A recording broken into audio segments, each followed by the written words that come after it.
Hello hi എല്ലാവർക്കും നമസ്കാരം. ഇതിനോളം ടേസ്റ്റുള്ള ചെമ്മീൻ റോസ്റ്റ് ഞാൻ എൻ്റെ ജന്മത്ത് കഴിച്ചിട്ടില്ല കേട്ടോ. അത്രയ്ക്ക് ടേസ്റ്റാണ്. അപ്പം ഇന്ന് നമുക്ക് ആ ഒരു ചെമ്മീൻ റോസ്റ്റ് എങ്ങനെയാണ് തയ്യാറാക്കി എടുക്കേണ്ടത് എന്ന് നോക്കാം.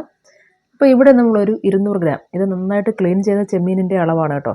200 ഗ്രാം ചെമ്മീൻ എടുത്ത് വെച്ചിട്ടുണ്ട്. ഇനി ഇതിലേക്ക് നമുക്ക് മുളക് പൊടി 1 ടേബിൾ സ്പൂൺ അളവിൽ ചേർത്ത് കൊടുക്കാം.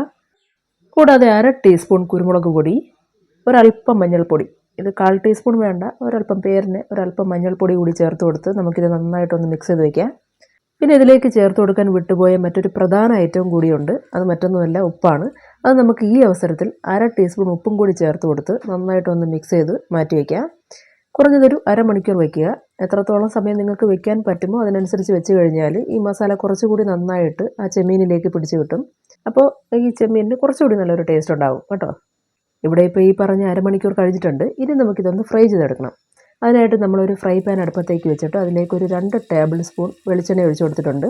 ഇനി ഈ വെളിച്ചെണ്ണ ചൂടായതിന് ശേഷം അതിലേക്ക് നമ്മൾ മാരിനേറ്റ് ചെയ്യാനായിട്ട് വെച്ചിരുന്ന ഒരു ചെമ്മീനുണ്ടല്ലോ, അതെല്ലാം ഇട്ട് കൊടുക്കാം.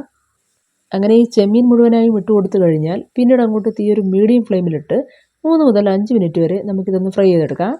ചെമ്മീനിൻ്റെ ഒരു വശം അത്യാവശ്യം ഒന്ന് മൂത്ത് തുടങ്ങി കഴിഞ്ഞാൽ പിന്നീട് അങ്ങോട്ട് ഇളക്കിയിട്ട് കൊടുത്ത്, ഇടയ്ക്കിടെ ഇളക്കിയിട്ട് കൊടുത്ത് നമുക്ക് ചെമ്മീനിൻ്റെ എല്ലാ വശവും ഒരുപോലെ ഒന്ന് ഫ്രൈ ചെയ്തെടുക്കാം. അങ്ങനെ ഈ ചെമ്മീൻ ഫ്രൈ ആയി കിട്ടിക്കഴിഞ്ഞാൽ നമുക്കത് മനസ്സിലാക്കാൻ എളുപ്പമാണ്. കാരണം അതിലെ ആ ഒരു വെള്ളം ഉണ്ടല്ലോ, അത് കംപ്ലീറ്റ് ആയിട്ട് വറ്റി എണ്ണ മാത്രമായിട്ട് തെളിഞ്ഞു തുടങ്ങും. അപ്പോഴേക്കും നമുക്ക് ആ ഒരു ചെമ്മീൻ എണ്ണയിൽ നിന്ന് കോരിയെടുക്കാം. അങ്ങനെ നമ്മൾ ഈ ചെമ്മീനെല്ലാം തന്നെ ഫ്രൈ ചെയ്തെടുത്തിട്ടുണ്ട്. ഇനി ഈ എണ്ണയുണ്ടല്ലോ, അതിലേക്ക് വേണം നമുക്ക് ആ ഒരു റോസ്റ്റ് ചെയ്യാൻ ആവശ്യമായ മറ്റ് ചേരുവകളെല്ലാം തന്നെ ഇട്ട് കൊടുക്കാൻ. അപ്പോൾ ആദ്യം നമ്മളിതിലേക്ക് ഇഞ്ചി ഒരല്പം നീളത്തിൽ നൈസായിട്ട് അരിഞ്ഞത് 1 ടീസ്പൂൺ അളവിൽ ചേർത്ത് കൊടുക്കുന്നുണ്ട്. ഒപ്പം തന്നെ വെളുത്തുള്ളി ഒരല്പം നീളത്തിൽ അരിഞ്ഞതും കൂടി ചേർത്ത് കൊടുത്തിട്ട് നമുക്കിത് നന്നായിട്ടൊന്ന് വഴറ്റിയെടുക്കാം.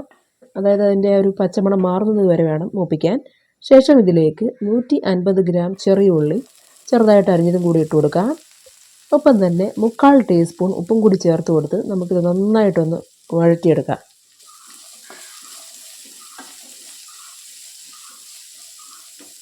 അങ്ങനെ ഈ ചേർത്ത് കൊടുത്ത ചെറിയുള്ളിയൊക്കെ നന്നായിട്ട് വഴണ്ട് ഒരു ബ്രൗൺ കളറായി തുടങ്ങുമ്പോഴേക്കും, അല്ലെങ്കിൽ അതിലെ ആ ഒരു എണ്ണ തെളിഞ്ഞു തുടങ്ങുമ്പോഴേക്കും ഇനി നമുക്കിതിലേക്ക് ഒരു മീഡിയം സൈസ് തക്കാളി വളരെ ചെറുതായിട്ട് അരിഞ്ഞത് ചേർത്ത് കൊടുക്കാം.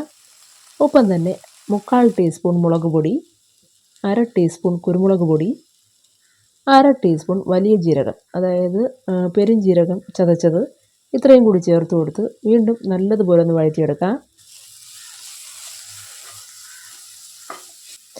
അങ്ങനെ ഈ ചേർത്ത് കൊടുത്ത തക്കാളിയും കൂടി നന്നായിട്ട് വഴണ്ട് വെന്ത് കുഴഞ്ഞു ചേരുമ്പോഴേക്കും ഇനി ഇതിലേക്ക് നമുക്ക് 150 ml നല്ല ചൂടുവെള്ളം ഒഴിച്ചു കൊടുക്കാം. ശേഷം ഒരിക്കൽ കൂടി നന്നായിട്ടൊന്ന് ഇളക്കി യോജിപ്പിക്കുക. ഈ അവസരത്തിൽ ടേസ്റ്റ് നോക്കിയിട്ട് ആവശ്യമെങ്കിൽ കുറച്ച് ഉപ്പ് കൂടി ചേർത്ത് കൊടുക്കുക കേട്ടോ. ഞാനിവിടെ 1/2 ടീസ്പൂൺ അളവിൽ ഉപ്പ് കൂടി ചേർത്ത് കൊടുക്കുന്നുണ്ട്. അങ്ങനെ ഈ ഉപ്പ് ചേർത്ത് കൊടുത്തു കഴിഞ്ഞാൽ പിന്നീട് ഇതിലേക്ക് നമ്മൾ ഫ്രൈ ചെയ്ത് മാറ്റി വെച്ച ചെമ്മീനുണ്ടല്ലോ, അതുകൂടി ചേർത്ത് കൊടുക്കുക. പിന്നെ ഒടുവിലായിട്ട് നമുക്കിതിലേക്ക് കുറച്ച് കറിവേപ്പിലയും കൂടി ചേർത്തിളക്കാം.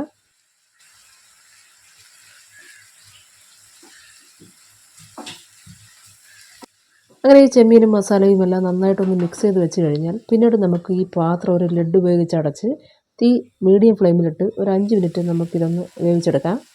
ഈ പറഞ്ഞ 5 മിനിറ്റ് കൊണ്ട് തന്നെ മസാലയിലെ വെള്ളമെല്ലാം വറ്റിയിട്ടുണ്ടാവും. ശേഷം അടപ്പ് തുറന്ന് നമുക്കിത് നന്നായിട്ടൊന്ന് ഇളക്കി യോജിപ്പിക്കാം. ഇങ്ങനെ തീയിട്ട് ഇളക്കി കൊടുക്കുന്നതിനനുസരിച്ച് മസാലയിലെ ജലാംശം നല്ലതുപോലെ വറ്റി നമ്മുടെ ആ ഒരു ചെമ്മീൻ റോസ്റ്റ് ഉണ്ടല്ലോ കുറച്ചുകൂടി നല്ലൊരു ഡാർക്ക് കളറായിട്ട് മാറും. അപ്പോൾ എന്ത് തന്നെയായാലും ഒന്നൊന്നര ടേസ്റ്റാണ് കേട്ടോ, അത് പറഞ്ഞറിയിക്കാൻ പറ്റില്ല. അപ്പോൾ അതുപോലെ ഇന്നത്തെ വീഡിയോ ഇഷ്ടമായിട്ടുണ്ടെങ്കിൽ ലൈക്ക് ചെയ്തേക്കുക. നന്ദി, നമസ്കാരം.